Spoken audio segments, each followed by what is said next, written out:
In this video, I want to go through a CFA Level 1 exam-style question on the topic of beta, or the logic behind it.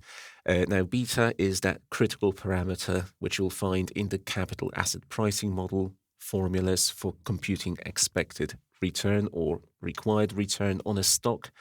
And it's important to understand how to compute it. So in this question, we're going to do precisely that. If you want to get this right in the exam, I suggest you keep watching and let's get solving. So this is the question which I want us to have a go at. If the covariance between the returns on a stock and the market portfolio equals 0.002 and the standard deviations of the stock and the market portfolio are 6.08% and 2.85% respectively, the stock's beta is closest to, and we've got three possible solutions. So let me start off by drawing a diagram, which is going to be very helpful in our discussions. And I'm going to have on it, on the vertical axis, the expected or required return on a portfolio of stocks. And over here, I'm going to say risk.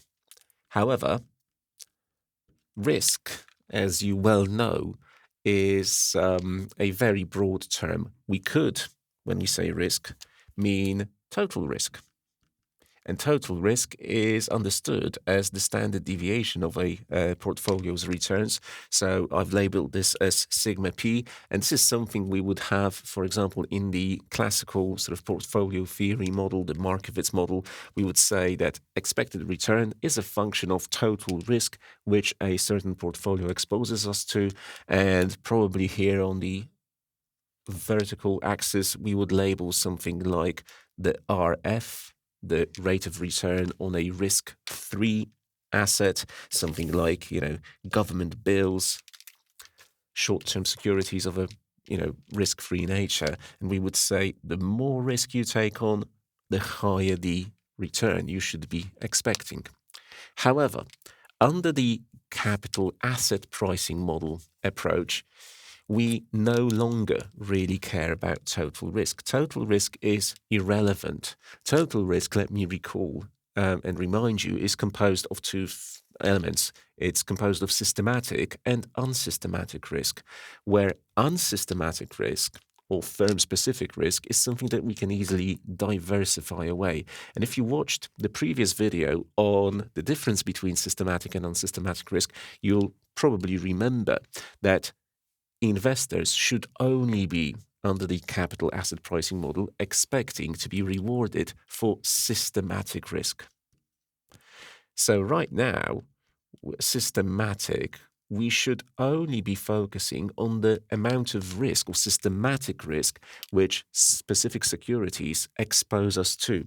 Now, how are we going to measure systematic risk? Well, in a moment, we'll introduce something called beta. But for the time being, let me say that systematic risk is going to be measured by taking the covariance, and that is the degree of co-movement between a specific security, let me label that I, and the market. I'm going to label the market as M. So the covariance, the degree of, co-relationship, co-movement between a specific security and the market portfolio, or the wide market, often understood to be some kind of index of securities. Let me, on my graph, draw a point over here.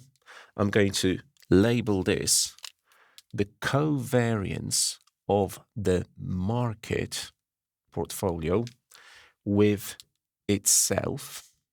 And if you've already studied a bit of statistics or quantitative methods, you will absolutely appreciate that the covariance of an asset's returns with itself is simply going to be its variance, which I'm going to label as sigma squared market. So this is the variance of returns, variance of market portfolio returns.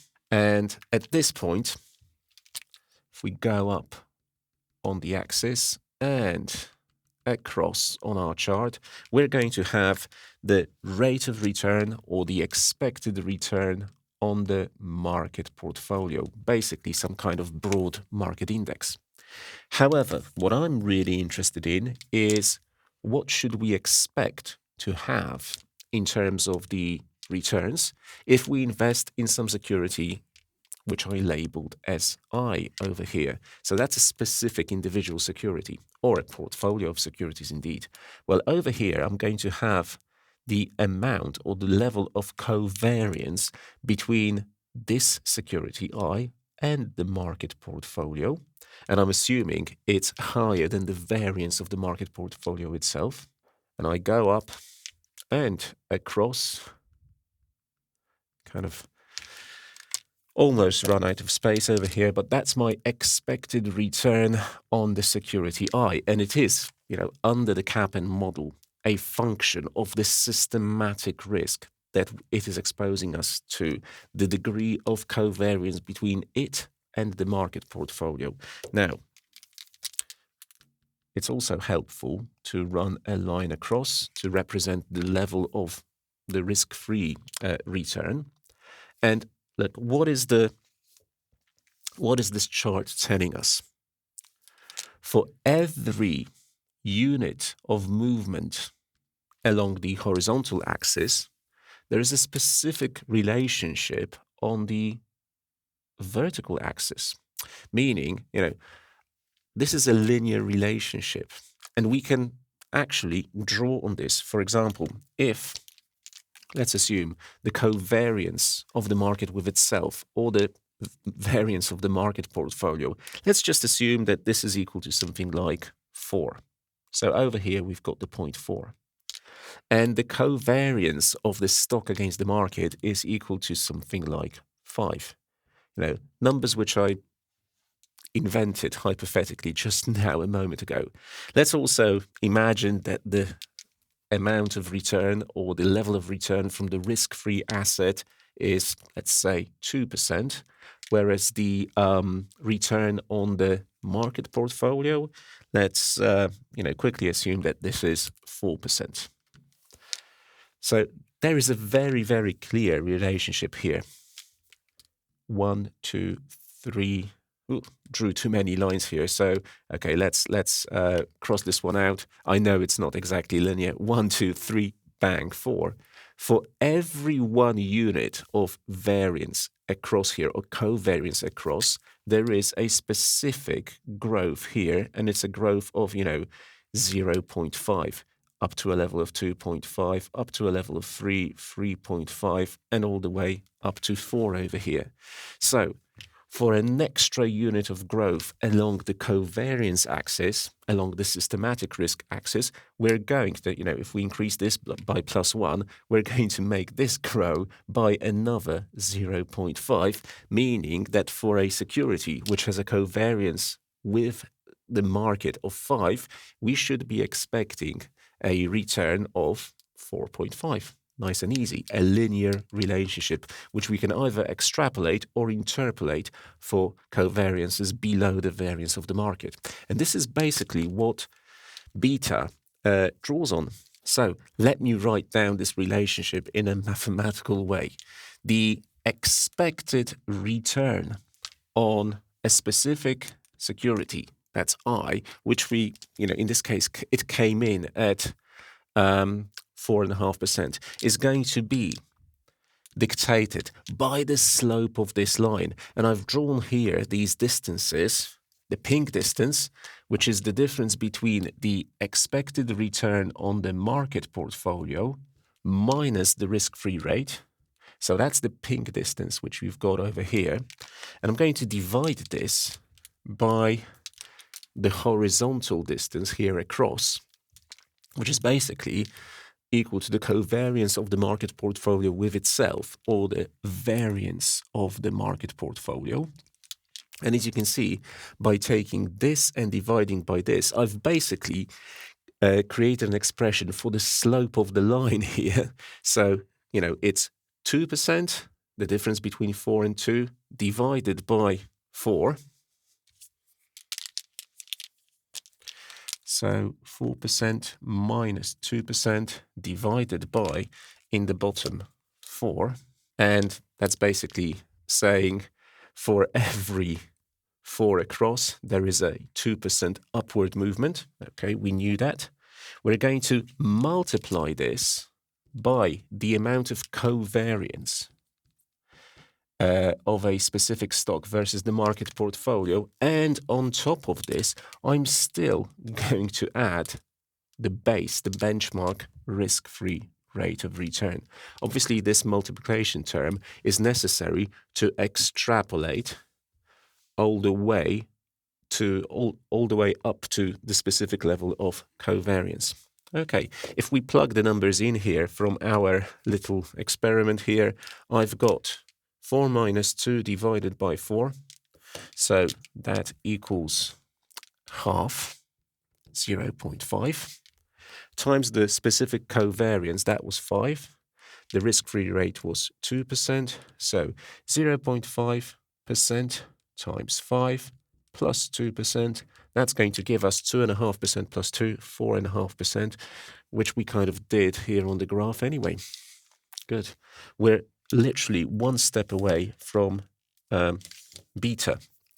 Because once we have this expression, let me move it across over here, I can do a little bit of manipulation with it. What I'm going to say is the expected return on a security is equal to, well, let's first of all start with the term RF. I'm bringing it to the left-hand side, plus, and look, I'm going to move the covariance term, which is right now outside the fraction, onto the top of the fraction, to the numerator of the fraction, sorry, numerator of the fraction, and I'm going to take this term, expected return of the market portfolio minus RF, outside of it. So covariance of the stock against the market divided by the variance of the market portfolio times return on the market minus RF. Okay, almost managed to fit this in. And this term over here, the covariance of a specific stock's return with the market portfolio divided by the variance of the market portfolio, this is known as beta. And beta is simply standardized covariance. Why? It's standardized because it doesn't depend now on the volatility of the market portfolio itself. Because if over here you've got, instead of I, the market portfolio, you're going to get variance over variance, so something equal to 1.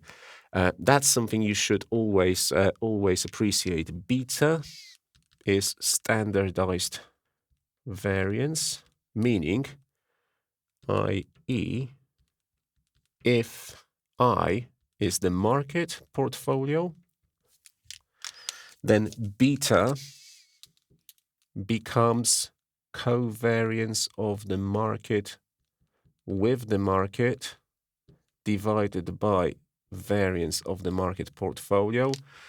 So basically, variance of the market portfolio divided by variance of the market portfolio, and that's something equal to 1.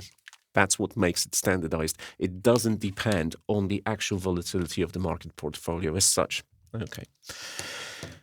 Now, if we take a fresh axis over here or fresh graph and try to depict this in a graphical way, what we're going to get is, once again, I'm going to draw RF. But over here, for my measure of systematic risk, I'm no longer going to have the covariance of I against the market. I'm simply going to have the beta of a specific security.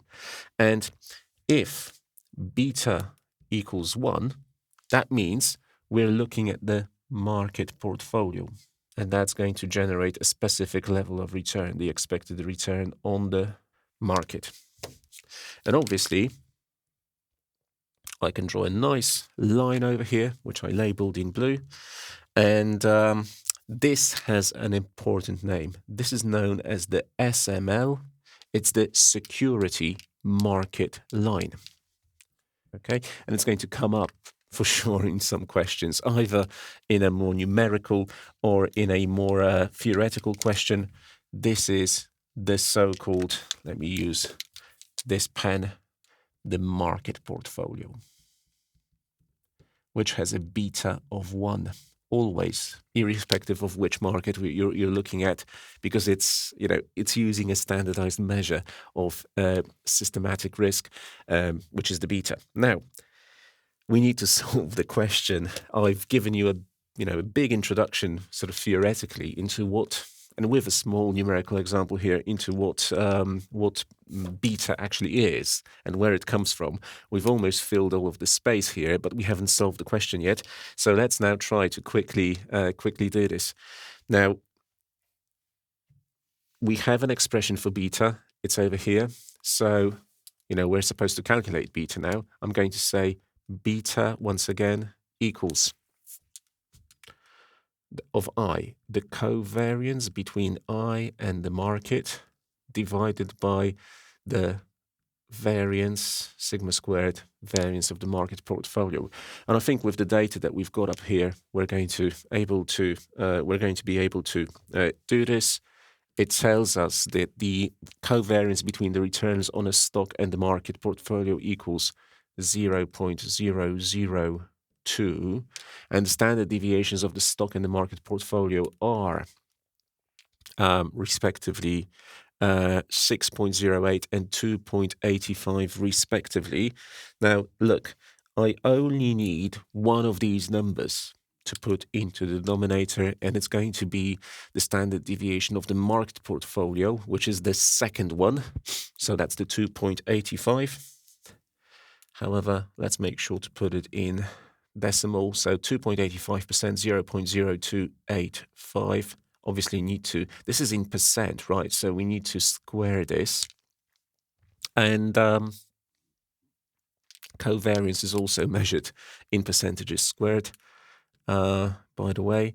So these units are going to basically offset each other, and we're going to get a measure which is free of units. It's not expressed in percentages or anything like that.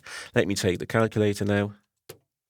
So that's 0.002. You've got to be quite careful with the number of zeros you obviously input here, divided by, now, 0.0285. I'm going to follow this up by the x squared key, which is in the middle of your calculator keys, kind of right smack in the middle, x squared, which is going to raise this to the power of 2. And now press equals, and I see a result of 2.46.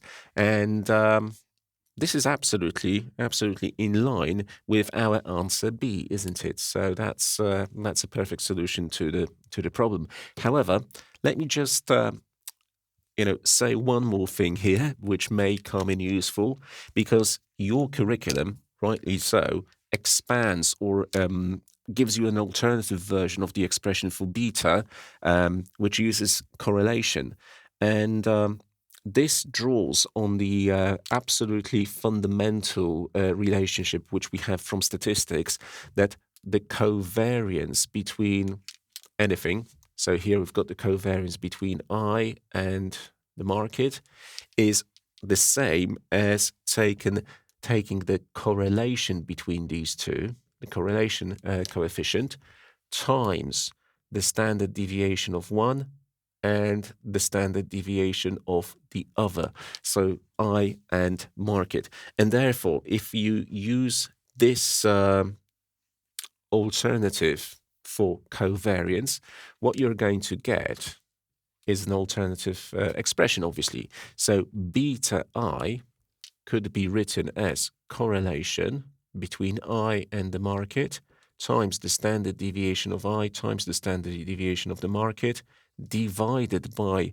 the variance, which is standard deviation squared, of the market portfolio. And you can probably see the potential to simplify here, this out, so we're left with correlation of I and the market times the standard deviation of I divided by the standard deviation of the market portfolio. And to be honest, this is probably the formula you're going to see more often than this one, but at the end of the day, they are the same formulas, just different expressions using a substitute for covariance or covariance itself.